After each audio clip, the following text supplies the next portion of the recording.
সকলোকে স্বাগতম জনাইছো টেকনিক্যাল ইউটিউব মাজলৈ মই প্ৰশান্ত বৰাই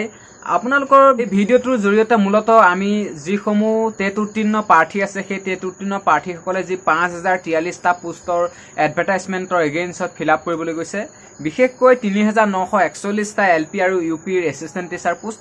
লগতে 1102টা হল হিন্দী টিচাৰ পোষ্ট সমুদায় আলোচনা কৰা হ'ব আৰু কোড এপ্লাই কৰিলে সাধাৰণতে কেনে ধৰণে এপ্লাই কৰিলে এই আপোনালোকে চাকৰিটো পোৱাৰ সম্ভাৱনা খুবেই প্ৰকট আমি পলম নকৰি বলক ভিডিঅ'টোৰ মাজলৈ আগবাঢ়ো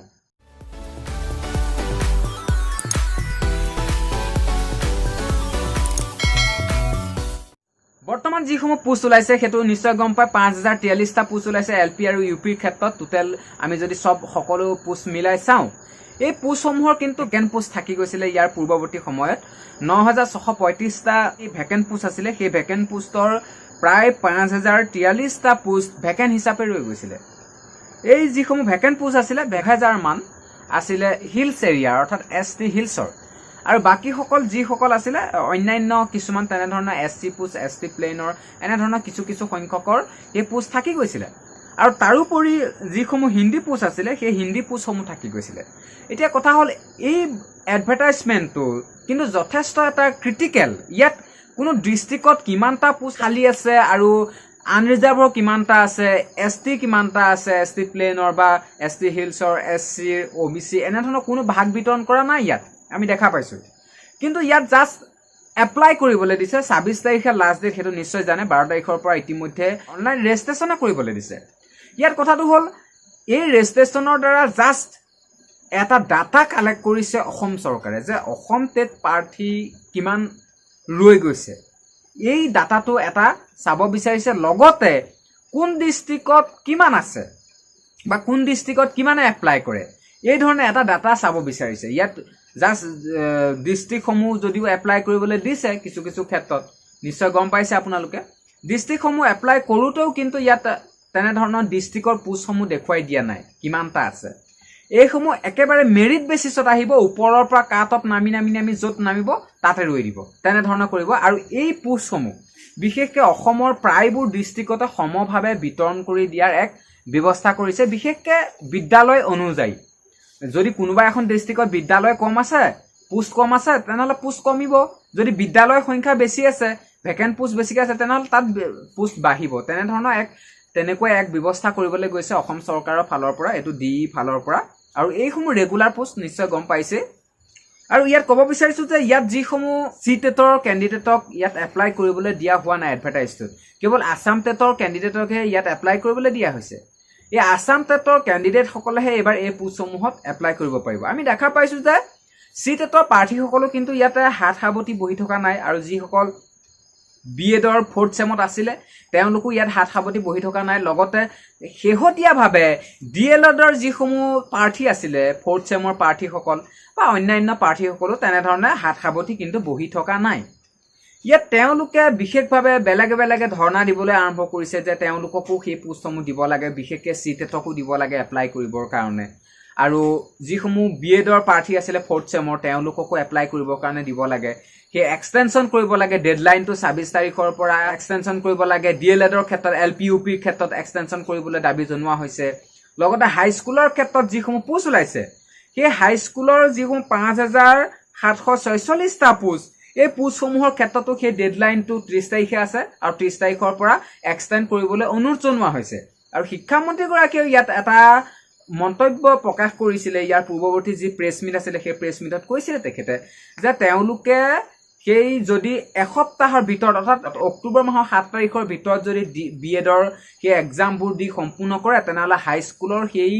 ডেটটো এসপ্তাহলৈ এক্সটেন্ড কৰিব বুলি কৈছিলে শিক্ষামন্ত্ৰীগৰাকীয়ে আৰু ইয়াতে এটা কথা আহি পৰিছে যদি হাই স্কুলৰ কাৰণে হেতু এক্সটেন্ড কৰিব পাৰে তেনেহলে ডিএলএডৰ প্ৰাৰ্থীখিনি লাগিছে এবাৰ যে এলপি ইউপিৰ ক্ষেত্ৰতো সেই এক্সটেনশন কৰিব লাগে ডিএলএডক দিলে নহব আমাকো দিব লাগে তেনে ধৰণে এসচিআৰটি সন্মুখত ধৰ্ণা দিয়া দেখা গৈছে ডি সন্মুখত ধৰ্ণা দিয়া গৈছে তেনে ধৰণে এক্সটেনশন কৰিবৰ কাৰণে তেওঁলোকৰ পৰীক্ষাসমূহ অতি শীঘ্ৰে পাতিবৰ কাৰণে এতিয়া কথাটো হল যে এসপ্তাহত কেনেকৈ বিএডৰ এক্সাম পাতি সেই মাৰ্কশিট প্ৰস্তুত কৰি তাৰ গ্ৰেড সিস্টেম কৰি মাৰ্ক প্ৰস্তুত কৰি সম্পূৰ্ণ কেনেকৈ কৰা হ'ব সিও এক লক্ষণীয় বিষয় হৈ উঠিব আমি পৰৱৰ্তী সময়ত সেইবোৰ দেখিবলৈ পাম কেনেধৰণে চৰকাৰ আগবাঢ়ে বা কৰ্তৃপক্ষ কেনেধৰণে আগবাঢ়ে নিখুঁতভাৱে হ'লে আমি সকলোৱে ভাল পাম কিয়নো জীৱনৰ কথা আছে ছাত্ৰ ছাত্ৰীৰ জীৱনৰ কথা আছে কাৰণ এডভাৰটাইজটো এতিয়াই নোলায় পৰৱৰ্তী সময়তো এডভাৰটাইজমেণ্ট ওলাব এইটোৱে শেষ এডভাৰটাইজ নহয় সেইটো ভাবিব লাগে আৰু ইয়াৰ পাছত ছেপ্টেম্বৰ মাহৰ শেষৰ ভাগলৈ কণ্টেক্সুৱেলৰ যথেষ্ট সংখ্যক পোষ্ট ওলাব বিগ ব্ৰেকিং নিউজ আছে প্ৰায় 15,000 মই পুনৰবাৰ কৈছো প্ৰায় 15,000 কণ্টেক্সুৱেলৰ এছএছএ আণ্ডাৰত কণ্টেক্সুৱেলৰ ভেকেণ্ট পোষ্ট আছে আৰু সেই ভেকেণ্ট পোষ্টসমূহ অতি শীঘ্ৰে অসম চৰকাৰে এডভাৰটাইজমেণ্ট জাৰি কৰিব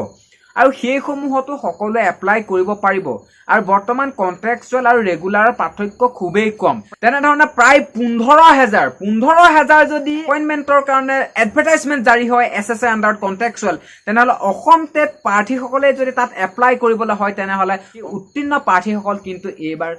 বহু সংখ্যকে নিযুক্তি পাই যাব পুনৰবাৰ কৈছো প্ৰায় বহু সংখ্যকে নিযুক্তি পাই যাব তাত কিয়নো বহুতেই ডাবুলকে পাছ কৰিছে এলপি আৰু ইউপি সেই ডাবুলকে পাছ কৰা সকলৰ ক্ষেত্ৰত কিন্তু এটা এটাকে কমি গুচি আহিব তেনেধৰণে বহুতেই নিযুক্তি পোৱাৰ সম্ভাৱনা যথেষ্ট প্ৰকট অতি শীঘ্ৰে পোষ্টখিনি উলিয়াই দিব সেইখিনি ভেকেণ্ট পোষ্ট হৈছে পূৰ্বৱৰ্তী সময়ত ভেকেণ্ট ৰৈ যোৱা সেই পোষ্টসমূহ উলিয়াই দিব আৰু এতিয়া ক'ব বিচাৰিছো যে কিন্তু আমি এইকণতে কৈ লৈছো যে সেই পোষ্টসমূহ আমি উলিয়াবলৈহে দাবী জনাব লাগে আমি যদি এনেধৰণে চি টেট এ টেট এনেধৰণে ইয়াতে লাগি থাকোঁ DLED BEd লাগি থাকোঁ তেনেহ'লে পৰৱৰ্তী সময়ত সেই পোষ্টসমূহ থাকি গুচি যাব সেই পোষ্টসমূহ থাকি গৈছে দিলে এতিয়া অধিসূচনা জাৰি হোৱাৰ লগে লগে পৰৱৰ্তী সময়ত সেই কাম নিদিব চৰকাৰ গঠন হোৱা বহু দিনৰ পাছতহে আকৌ পোষ্টসমূহ ওলাব সেইকাৰণে আমি খোৱা কামোৰা নিজৰ মাজত নালাগি সেই পোষ্টসমূহ অতি শীঘ্ৰে হিমন্ত বিশ্ব শৰ্মা ডাঙৰীয়াক আমি অনুৰোধ জনাব লাগে যে অতি শীঘ্ৰেই সেই পোষ্টসমূহ আমাৰ মাজলৈ এৰি দিয়ে যাতে আমি সকলোৱে এপ্লাই কৰিব পাৰোঁ এবাৰ কৰিব বিচাৰিছোঁ যে যিসকলে ৰেগুলাৰ পোষ্টত এবাৰ এপ্লাই কৰিব ৰেগুলাৰ পোষ্টত এপ্লাই কৰা সকলে যথেষ্ট সাৱধান হোৱা উচিত কিয়নো এবাৰ এপ্লাই কৰোঁতে সেই কোনো ধৰণৰ ডিষ্ট্ৰিক্ট কিছু ক্ষেত্ৰত ডিষ্ট্ৰিক্ট চিলেকশ্যন কৰিবলৈ দিয়া নাই কিন্তু ইউপিৰ ক্ষেত্ৰত ডিষ্ট্ৰিক্ট চিলেকশ্যন কৰিবলৈ দিছে এলপিৰ ক্ষেত্ৰত তেনেধৰণে ডিষ্ট্ৰিক্টো চিলেকশ্যন কৰিবলৈ জাষ্ট ৰেজিষ্ট্ৰেশ্যন হৈছে ৰেজিষ্ট্ৰেশ্যনৰ দ্বাৰাই এইটো এটা তথ্য লৈছে যে কিমান ডিষ্ট্ৰিক্টত কিমান টেট উত্তীৰ্ণ প্ৰাৰ্থী কিমানসকল আছে সেইটো এটা ডাটা অসম চৰকাৰে এটা জাষ্ট উলিয়াইছে তেনেধৰণে সেই উলিয়াই কিনে তাৰ পৰৱৰ্তী সময়ত সেই ভেকেণ্ট পোষ্টৰ এগেইনষ্টত তেওঁলোকক ভাগ বিতৰণ কৰি